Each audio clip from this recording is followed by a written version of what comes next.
Morning dear students. आज हम फिर एक नए लेक्चर के साथ आपके सामने हैं। आज हम डिस्कस करेंगे जेनेटिक्स के पार्ट 3 को। मैंने यहां हेडिंग दी है। आज हमारा डिस्कशन मोनोहाइब्रिड क्रॉस के बारे में है। हिंदी में हम इसे कहें तो हिंदी में इसे हम एक संकर संकरण कहेंगे। मोनोहाइब्रिड क्रॉस डिस्कस करें उससे पहले हम फोकस करेंगे जेनेटिक्स में यूज में आने वाली कुछ टर्मिनोलॉजी, कुछ टर्म्स के बारे में। ये terms monohybrid cross, dihybrid cross जब हम पढ़ेंगे तो उसमें एक इंपॉर्टेंट रोल प्ले करेगी। तो फर्स्ट जो टर्मिनोलॉजी हमने यहां लिखी है वो फैक्टर। हिंदी में इसे हम कारक कहेंगे। पहली बार मेंडल के द्वारा ये फैक्टर या कारक शब्द उपयोग में लिया गया और वर्तमान में इन्हीं फैक्टर को या कारकों को जीन के नाम से जाना जाता है। तो फैक्टर क्या है? मेंडल ने क्या बताया कि कोई भी लक्षण एक इकाई के द्वारा नियंत्रित होता है और लक्षणों को नियंत्रित करने वाली ये इकाइयां फैक्टर या कारक कहलाती हैं। मेंडल को उस समय जीन के बारे में जानकारी नहीं थी। बाद में पता चला लक्षणों को नियंत्रित करने वाले ये कारक जीन कहलाते हैं। यहां पर एक बात राइट डाउन करने लायक है। विलियम जॉहन्सन, नाम याद रखें, इन्होंने पहली बार जीन टर्म इंट्रोड्यूस की।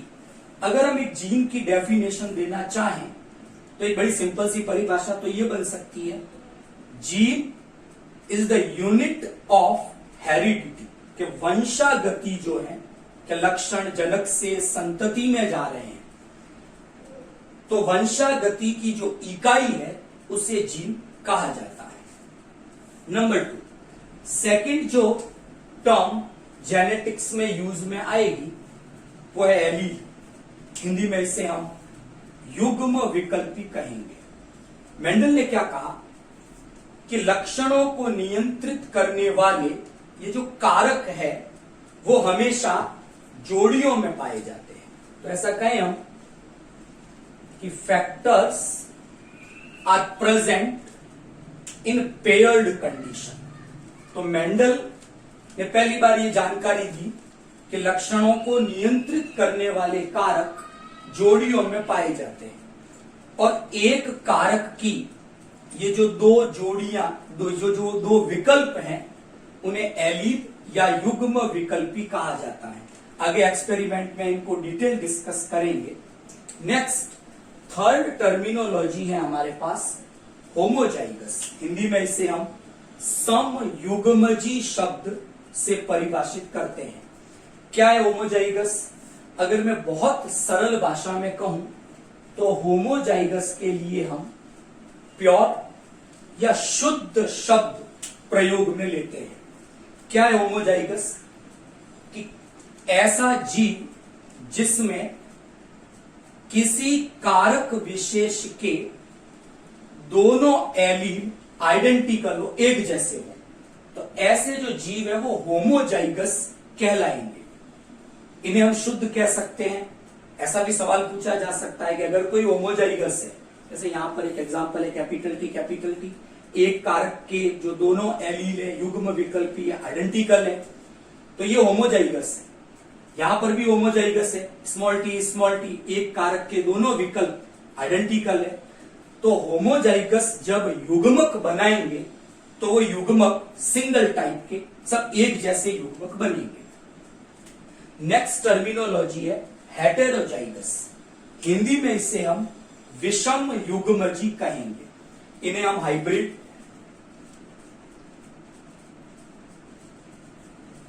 ये भी कह सकते हैं। तो जो हेटेरोजाइगस है वो ऐसे जीव हैं जिनमें एक कारक विशेष के दोनों युग्म विकल्पी आइडेंटिकल नहीं है, समान नहीं है। जैसे यहां पर मैंने बनाया कैपिटल टी स्मॉल टी, एक एलील कैपिटल टी है, दूसरा स्मॉल टी है, तो दोनों आइडेंटिकल नहीं है। इस स्थिति को हम हेटेरोजाइगस विषम युग्मजी स्थिति कहेंगे। कॉमनली इसे हम हाइब्रिड भी कह सकते हैं। नेक्स्ट टर्मिनोलॉजी आती है फिनोटाइप, हिंदी में इसे हम लक्षण प्रारूप कहेंगे कि कोई भी जीव है वो बाहर से कैसा दिखता है उसे हम फिनोटाइप कहेंगे। अगर मैं परिभाषित करूं इसको तो इसे हम कहेंगे कि किसी जीनोटाइप का या किसी आनुवंशिक संगठन का बाहरी प्रदर्शन फिनोटाइप कहलाता है। नेक्स्ट टर्मिनोलॉजी हमारी जीनोटाइप, जीन प्रारूप, किसी भी जीव का जो आनुवंशिक संगठन है उसे जीनोटाइप या जीन प्रारूप कहा जाता है। नेक्स्ट लास्ट जो टर्मिनोलॉजी हमारे काम में आएगी वो है ट्रैक्स। सिंपली हम लक्षण कह सकते हैं, लेकिन सही रूप से कहें कोई भी ऐसा कैरेक्टर जो इनहेरिटेबल है यानी वंशानुगत है, कोई लक्षण एक पीढ़ी से अगली पीढ़ी में जाए तो उसे ट्रैक्स कहा जाएगा। हमने मेंडल में डिस्कस किया था पहले कि मेंडल ने अपने एक्सपेरिमेंट के लिए गार्डन पी में 7 ट्रैक्स सेलेक्ट किए थे। तो ट्रैक्स यानी इनहेरिटेबल कैरेक्टर्स। टर्मिनोलॉजी आपको समझ में आ गई होगी। क्वेश्चंस बन सकता है 1 मार्क्स का एलील की डेफिनेशन पूछी जा सकती है। आपको होमोजाइगस हेटेरोजाइगस में डिफरेंसेस पूछे जा सकते हैं। फिनोटाइप और जीनोटाइप में डिफरेंसेस पूछे जा सकते हैं। ओके, नाउ अब हम फोकस करते हैं मोनोहाइब्रिड क्रॉस पर, एक संकर संकरण पर।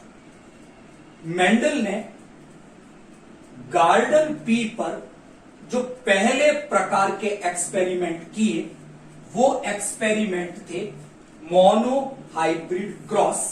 तो पहले एक छोटी सी डेफिनेशन हम तैयार करें कि हम मोनोहाइब्रिड क्रॉस कहेंगे किसे।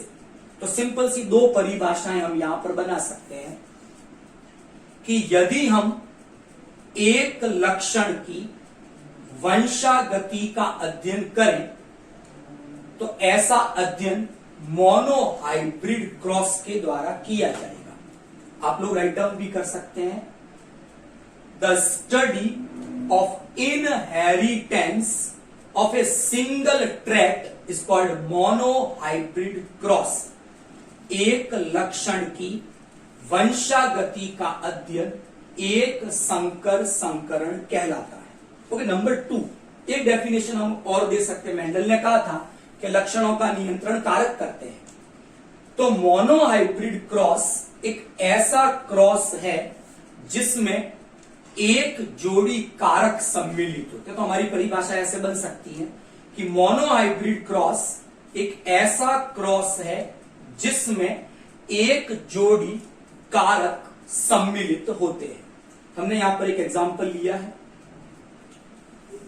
मेंडल ने जब अपना काम शुरू किया था तो हमने कल के लेक्चर में डिस्कस किया था वर्किंग स्ट्रेटजी के बारे में, और उसमें पहला पॉइंट था, आप लोगों को याद आ रहा होगा कि मेंडल ने अपने एक्सपेरिमेंट के लिए प्योर प्लांट सेलेक्ट किए थे। तो यहां पर 2 ऐसे प्लांट लिए हैं हमने। गार्डन पी का एक प्लांट जो हमने लिया है वो होमोजाइगस टॉल प्लांट है। हम ऐसा कह सकते हैं वो शुद्ध लक्षणों वाला पादप है लंबाई के लक्षण के लिए। इस पादप के जीनोटाइप को हम कैपिटल टी के द्वारा प्रदर्शित कर सकते हैं। ऐसा ही हमने एक दूसरा प्लांट लिया है, वो भी अपने लक्षण के लिए शुद्ध है, होमोजाइगस है, लेकिन वो ड्वार्फ प्लांट है, बौना पादप है। तो एक शुद्ध लंबा पादप सेलेक्ट किया है एक शुद्ध बौना पादप सेलेक्ट किया है। यहां पर ये जो साइन हमने लगाया है इट इज फॉर मेल, और ये जो साइन हमने लगाया इट इज फॉर फीमेल, और पी का मतलब है पेरेंट, ये दोनों जनक पादप है। मेंडल की वर्किंग स्ट्रेटजी ये थी कि पहली पीढ़ी प्राप्त करने के लिए मेंडल ने क्रॉस पर परागण, कृत्रिम परागण की क्रिया काम में ली थी। तो हमने कल डिस्कस किया था विपुंसन, थैलीकरण, इन सब के बारे में। तो ऐसे शुद्ध गुणों वाले पादपों का कृत्रिम परागण करवाया, क्रॉस करवाया, और जो बीज प्राप्त हुए उन्हें बोकर मेंडल ने F1 पीढ़ी प्राप्त की।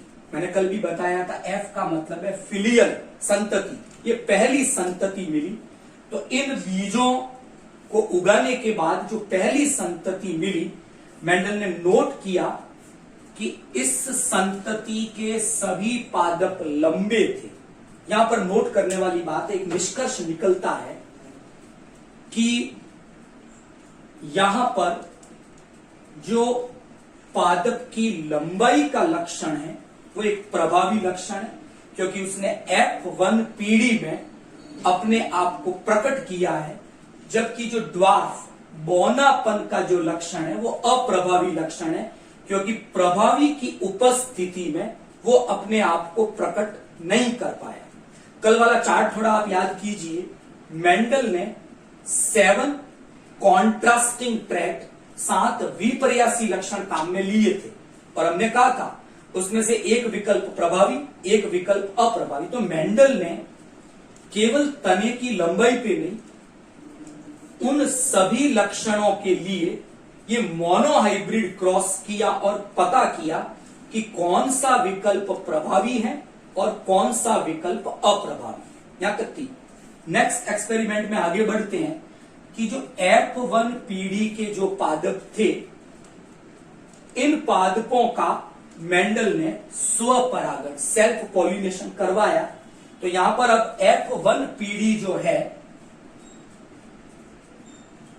पेरेंट का काम करेगी, और इनके स्वपरागण से जो बीज प्राप्त हुए उन्हें उगाकर मेंडल ने F2 अगली संतति, दूसरी संतति प्राप्त की। और मेंडल ने देखा कि जो F2 पीढ़ी के जो पादप थे उनमें से उन्हें 3 प्लांट्स टॉल मिले और 1 प्लांट ड्वार्फ मिला। तो यहां पर 3:1 का एक रेशियो मिला कि प्रभावी पादपों का अनुपात 3, अप्रभावी पादपों का अनुपात 1। इसी अनुपात को मोनोहाइब्रिड रेशियो, एक संकर लक्षण प्रारूप अनुपात के नाम से जाना जाता है। सब लोग याद रखेंगे, टॉल और ड्वार्फ का यहां पर जो रेशियो आया वो है 3:1। ओके। इन F2 पीढ़ी के पादपों का जब हम जीनोटाइप, जीन प्रारूप देखते हैं तो वो हमें मिलता है 1:2:1। तो ये जो रेशियो है 1:2, 2:1, इसे जीन प्रारूप अनुपात या जीनोटाइप कहते हैं। याद रहेगी, सिंपल सी बात है। यहां पर हमने एक रिप्रेजेंट किया है इसको कि जब गैमेट बने तो ये एक स्थिति बनी, ये प्लांट, या हमने इस F1 पीढ़ी से निष्कर्ष निकाला था कि कैपिटल T प्रभावी है, स्मॉल t अप्रभावी है। तो यहां पर ये जो संतति हमें मिली, फर्स्ट वाली टॉल होगा, ये वाली भी टॉल होगी, ये वाली भी टॉल होगी, और यहां पर स्मॉल t है दोनों ही। तो हमने कहा था कि अप्रभावी वो है जो प्रभावी की उपस्थिति में अपने आप को प्रकट ना करे। अगर प्रभावी नहीं है तो वो अपने लक्षण को प्रकट कर सकता है। तो एक द्वार, 3 टॉल मिले, ये तो हो गया फिनोटाइप। लेकिन यहां पर जो टॉल थे 3, उनमें से कैपिटल T, स्मॉल t के 2 प्लांट मिले हैं हमें।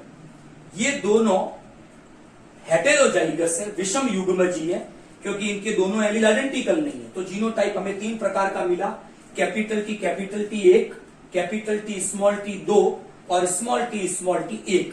ये मेंडल का मोनोहाइब्रिड क्रॉस था। 1 मार्क्स का एक क्वेश्चन बन सकता है, what is the monohybrid ratio.